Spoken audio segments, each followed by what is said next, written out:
guys! Welcome back to my YouTube channel!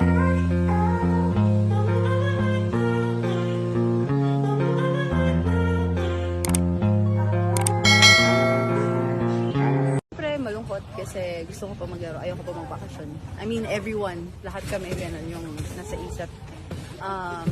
Pero ayun sport talaga siya, and I think kahit sino namang team na talagang nandun talaga sa progress na talagang gusto mag-champion, lahat naman pagdadaanan yung sakit Sport pa sa lagi na sinasabi nila Laurel 29. Marami na ako.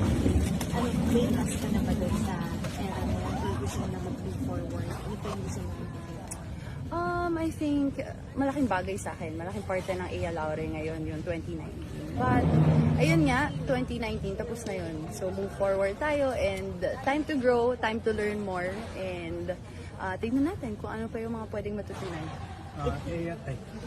Ito ba yung Ea Laure sa tingin mo na big form or meron pa? I think meron pa. Kasi, ayun, one, nag-a-adjust pa ako sa weight ko ngayon.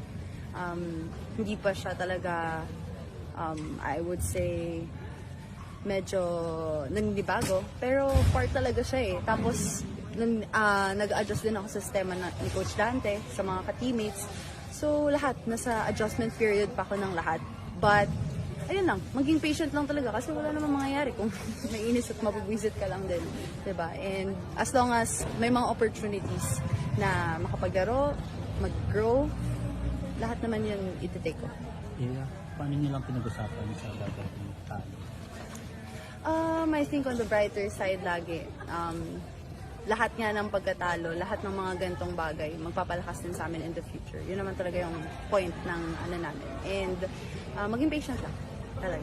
Can you talk about how frustrating is this lang for you? Kasi yun nga, comeback, conference mo dapat yun, nagkaroon ka ng injury na medyo na-limit ka ng latter parts of the tournament. Yeah, frustrating kasi may mga laro na gusto kong maglaro. More na kung anong kaya kong gawin. Lalo na kung ano yung nagawa ko nung game namin versus Streamline nung Feb 10. I feel like nandun na ako, pero may mga nangyari na okay, back to zero ulit tayo. Hindi naman sobrang back to zero, pero stop na naman tayo.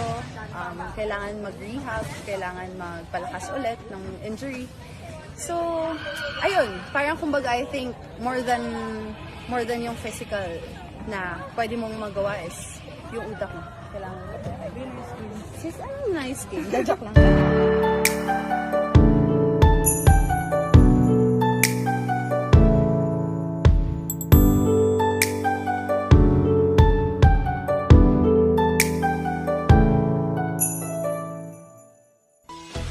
So, ayun na nga guys. Kung nagustuhan mo ang video nito, huwag mo naman sanang kalimutang mag-like at mag-subscribe.